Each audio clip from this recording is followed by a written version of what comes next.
Day 7. I am writing this down to help ease the guilt. The psychologist said it would help me to ease the stress to write this all down. I don't know if that's true, but what am I supposed to do besides this? I've been living in this hospital for about a week now, and as stressful as it is, surviving out there is far more traumatic. Here, we may shoot anyone who looks slightly malnourished, but at least everyone else can still live. Ever since the epidemic got out of hand, I've been hiding mostly. I had been lurking in back alleys at night, or sometimes even in the woods away from those infected.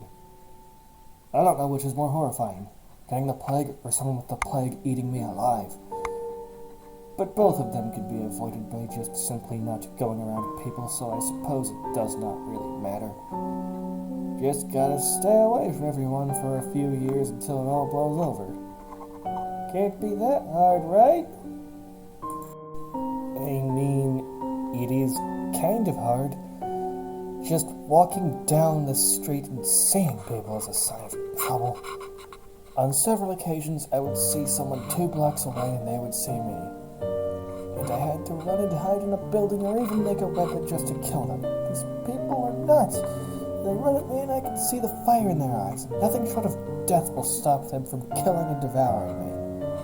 Like I was a chocolate bar with legs. And a knife, unfortunately for them. Okay, fine. It turns out that avoiding other humans indefinitely is hard, especially when they have a tendency to be slowly starving. I swear I will never forget the inhumanity and insanity of watching seemingly normal people turn into ravenous creatures without any hint of sanity within them. Wild animals salivating over the new food that just walked down the street. You haven't been afraid of humanity until you know that they're all just 9 meals away from ripping your flesh off with their teeth and nails. But after going through a city long enough, I found a 14-story hospital. Big place. Just looking at it from the outside, I can tell that it is big enough to get lost in. Even the parking lot is big enough to house a small community, were it not for the lack of doors. A perfect place for me to be able to run away in.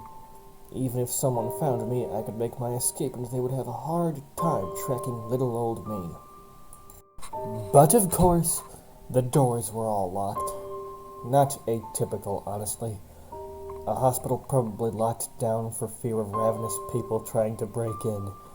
And then everyone was locked up from the inside and any infected killed them all. And now it was my turn to break in. In a city this large, I could go into malls and other stores to look for things I need. Obviously, most of it has all been picked out years ago, but I did find some things that nobody would usually want. Like an air glider. Nobody wants that. They gotta focus on surviving, and something like that is generally not gonna help them out as much in the long term. Finding full body armor was a bit trickier, though. Had to go all over the place and avoid any remaining people while I was at it, just to find enough. But I got it.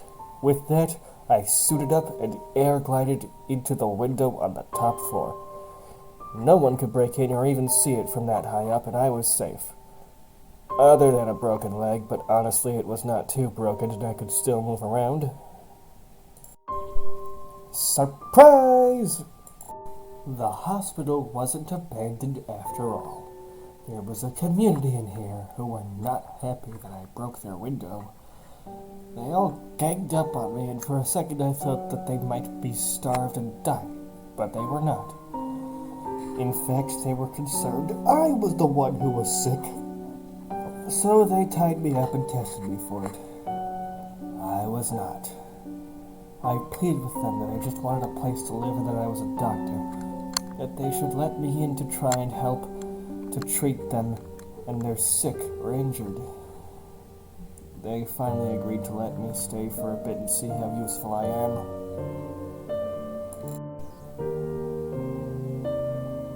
I know I've just been ranting throughout this entry, but I don't know what else to write. I have been running for so long, I was advised to do this, so here I am. Hopefully next time will be something more cohesive.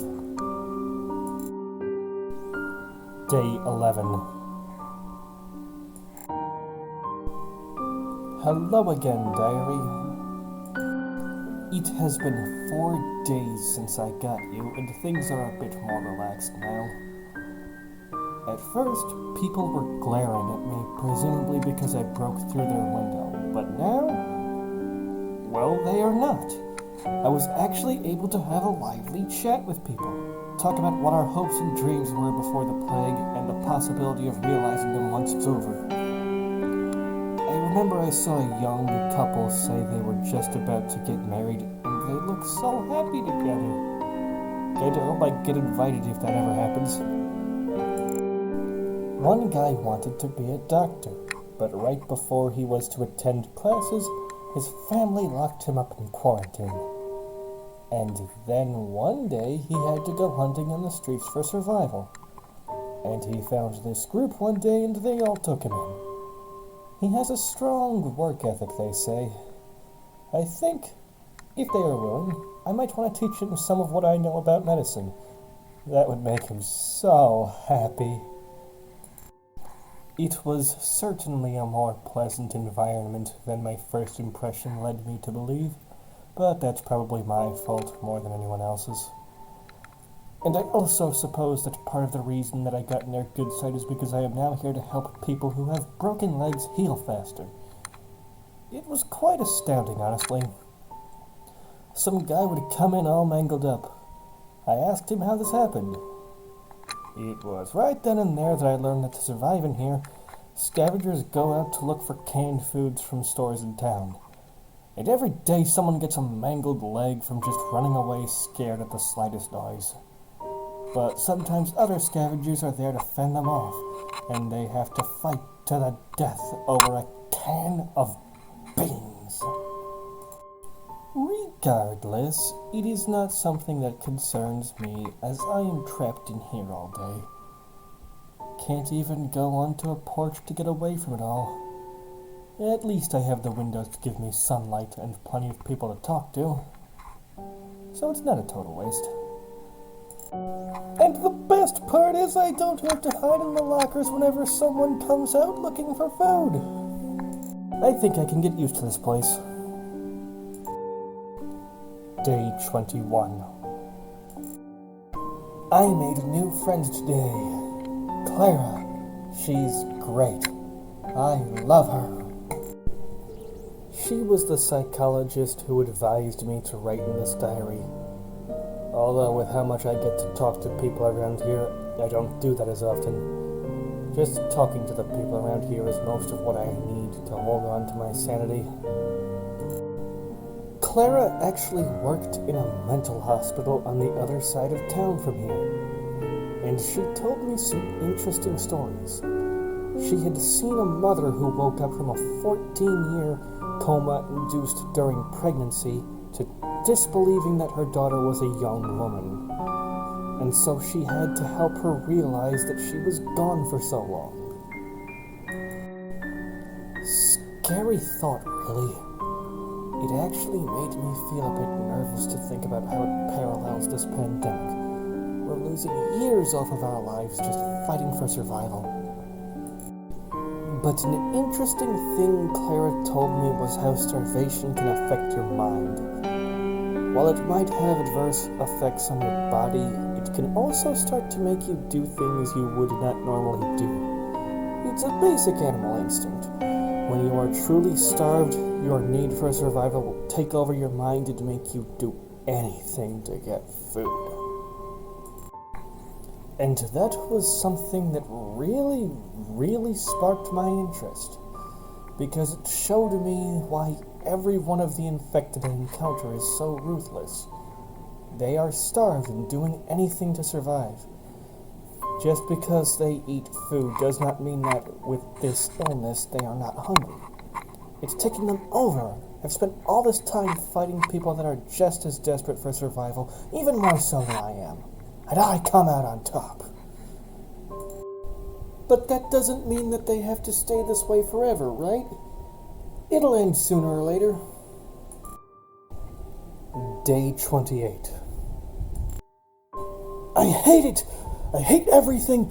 Everything sucks! The next two lines are scribbled over and are therefore illegible. Okay, sorry about my rambling there. It's just so anger-inducing. All I do is treat the injured that come back from their hunts for supplies. I have been nothing but helpful to these people, aside from breaking their window, and they just put me in quarantine. Some people came down with the plague, and now everyone's going nuts. I tried listening in on what was happening at first. Everyone was yelling over it, blaming each other for who got sick. They blamed one guy for touching a can that was on the floor of the stores, and another guy for going into a bathroom. But after a while, I ran into a corner and covered my ears as best I could because the screaming was so loud that it was hurting my ears pretty badly, and I felt unsafe listening to it. But when it died down, everyone came looking for me, and I came out. They said that I have to be in quarantine for a few weeks. I came into contact with pretty much everyone that was out there, and am therefore the most likely to be infected. Which is wonderful. Day 32. Hey, get a load of this. I can hear everyone out back screaming. They are all fighting over food back there. Not more than 5 of us could possibly be sick with the plague, and yet everyone out there is ripping each other apart for food. I can hear splattering all over the walls. I think they're throwing chemicals at each other. All because they might be sick. What savages! But what hurts the most is that I can hear Clara. She was screaming for someone to let go of her. And I heard someone screaming, "Get her legs! I'll rip her arms off!" before she screamed so loud I swear the glass wanted to shatter. It was like my ears wanted to bleed out from it all, and my heart twice as much. I don't even want to quote her exact words. It's painful to think too hard about. I just don't know what to do. She screamed for a good long while before abruptly stopping. I don't think I want to stay here anymore. Even if everyone comes to their senses, why should I when we are this close to anarchy? Day 35. Well, that was...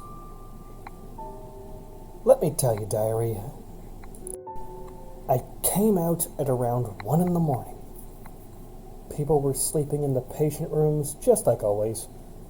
How they can sleep after all that happened is beyond me. I saw blood, pus, and splattered organs like brains and hearts littering the walls.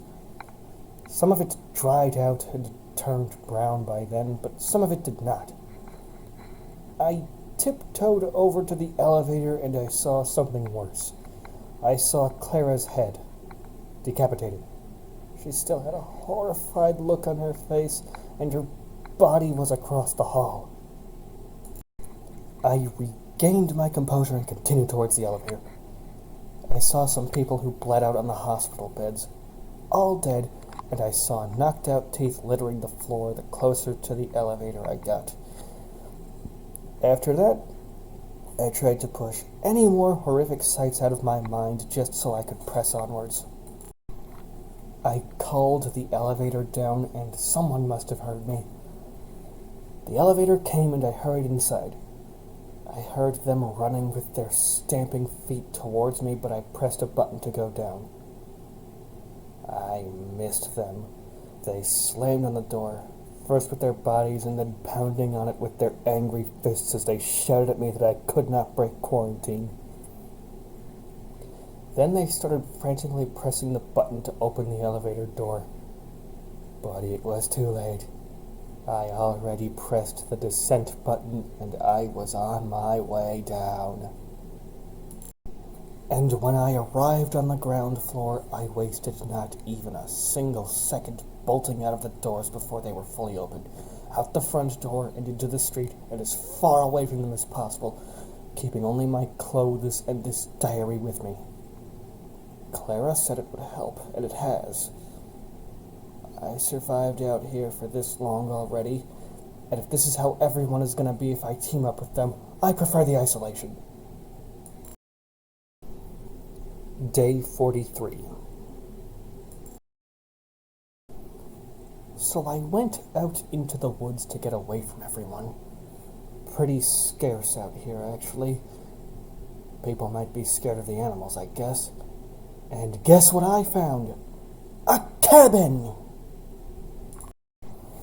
I think the owner is dead because the door was left open, and there is no sense in letting it go to waste. Certainly not the cans of soup inside.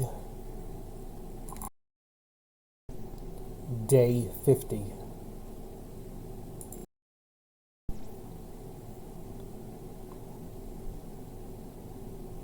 No matter how much food I eat here, I am still hungry.